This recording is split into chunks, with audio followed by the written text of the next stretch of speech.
was pieces of a flying saucer. Now, I don't know if his father told him it was a flying saucer or not, but I believe that the suggestion was probably planted in the kid's mind because the only thing that the father had was bits and pieces of stuff that looked like tinfoil from cigarette packs and balsa I-beams, although they weren't balsa, it was some kind of metal, but they were very light.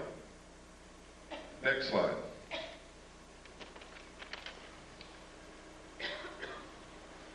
In this letter, he recounts that he saw the pieces and it wasn't the remains of any kind of aircraft that he knew of and that he thought it was a flying saucer. Next slide. This is the results of an interview from Jesse Marcel himself, the father. The father goes through and he makes several interesting points. He said that he was familiar with all air activities, and it was not a weather balloon, nor an aircraft, nor a missile. It was something else, and we didn't know what it was. There were just fragments strewn all over the area, about 3/4 of a mile long and several hundred feet wide. We proceeded to pick up the parts of whatever it was and load it in the vehicles. It was one thing obvious to me, that whatever it probably exploded above the ground and was strewn over the ground, traveling in a easterly direction, probably northeast to southwest. We filled the vehicles and then proceeded to come back home to Walker Air Force Base, which is now called, or was then called, Roswell Army Air Force Base, where I was stationed, and that's how it was. Now notice that Jesse Marcel, the father, doesn't say that that was a flying saucer. He just says he didn't know what it was. And that's significant, and it's never been pointed out before. Everybody cites this letter as proof that he picked up pieces of a flying saucer, and that's a lie. He doesn't say that anywhere in this interview. Next page, please. And he goes on here, and he talks about the metal and the pieces and what it did. He said they tried to burn it, could not be burned. Would not burn. The same with the parchment we had. The metal was so thin, just like the tinfoil in a pack of cigarette paper. I didn't pay too much attention to that at first until one of the boys came to me and said, you know that metal that was in there, I tried to bend that stuff and it won't bend. I even tried it with a sledgehammer. You can't make a dent on it. And he talks about some other things that they did. But nowhere in here is significant. Does he ever say that it was a flying saucer or an extraterrestrial craft? He just says he doesn't know what it was. Next slide, please. And even here, he doesn't say or venture any guess as to what it was. Next slide. This is a letter. This is called the Smith Memo. Smith was a radio engineer for the government of Canada. He came down to Washington to see if he could get the United States government to participate in electromagnetic experiments and experiments involving radio waves and other things of that nature. While he was there, he read a book written by Frank Scully called Behind the Flying Saucers, and he wanted to know if it was real. Scully in his book had said that the government had recovered crashed flying saucers and was hiding this from the public. He went to his embassy, the Canadian Embassy in Washington, asked them to find out the truth. The Canadian Embassy contacted Dr. Robert Sarbacher, who was a senior scientist working for the Pentagon at that time.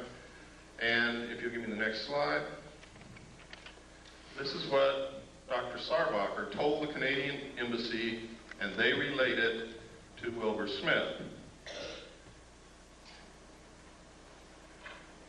A, the matter is the most highly classified subject in the United States government, rating higher than even the H-bomb. B, flying saucers exist.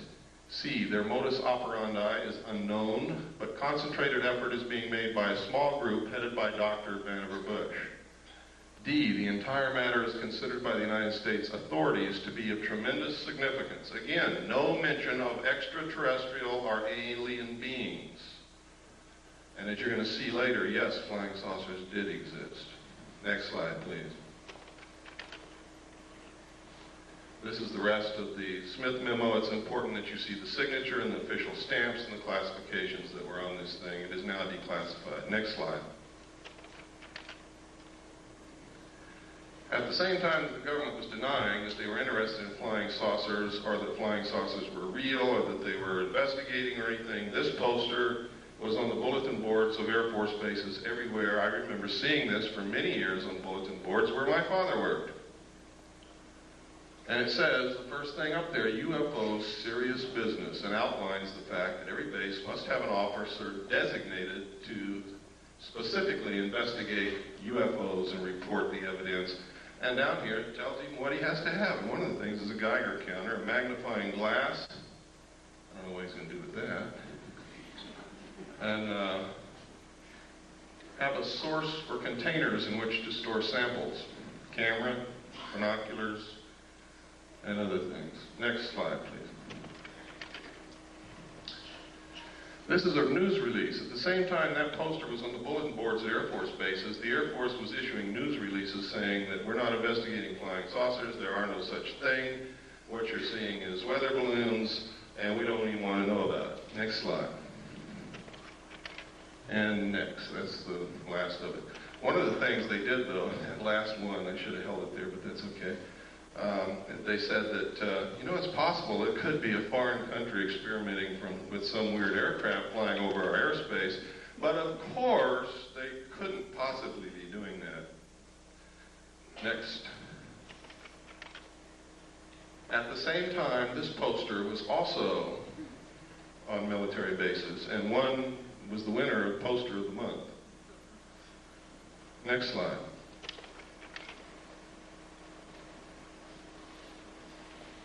These are cows.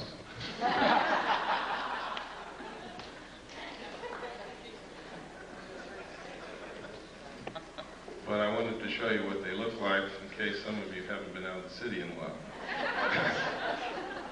Next slide. In some cities that I go to, there's really a reason for doing that. I wanted to show you this. There is something happening with this phenomenon that is absolutely incredible. Everywhere on this slide where you see an M, there has been a classic case of cattle mutilation. I'm going to describe to you what a classic case of cattle mutilation is so that you will know in your mind what I'm talking about. I'm talking about the lips on one side of the face gone. The jaw, the flesh and the muscle on the lower side of one of the jaw, lower jaw, gone, stripped to the bone. The tongue missing, one eye missing, one ear cored out and missing. Usually a 6-inch diameter patch of skin somewhere on the animal has been cut out. If it's a cow, either the entire udder or a portion of the udder is missing. The rectum is cored out in a perfect cone shape. These sexual organs are always missing. If the cow is pregnant, sometimes the fetus of the calf is gone, but the fetal bag is not opened or cut and has not been invaded in any manner. Now that's incredible. But the most significant thing is that all the blood is drained from the animal's body with no vascular collapse, and there's not a drop of blood anywhere. There are no cigarette butts on the ground, there are no tire tracks, there are no shoe prints, there are no footprints, there are no gum wrappers, there is nothing. The government says that coyotes did that.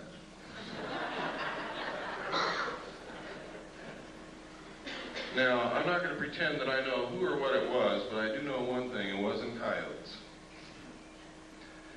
And I also know that our medical personnel, with the best surgical tools at their disposal, cannot make or duplicate the same cuts that are bloodless, that seem to be literally between the cells. There is no blood in any of the wounds. There are always 2 holes on the neck of the animal. Now, we got very curious about why would these specific parts of the animals be missing? And we came up with some things that are very interesting. Dust collects in the ear. Things that float around in the atmosphere collect in the ear. The lips touch the grass and the earth, so does the lower jaw. The eyes exposed to the atmosphere.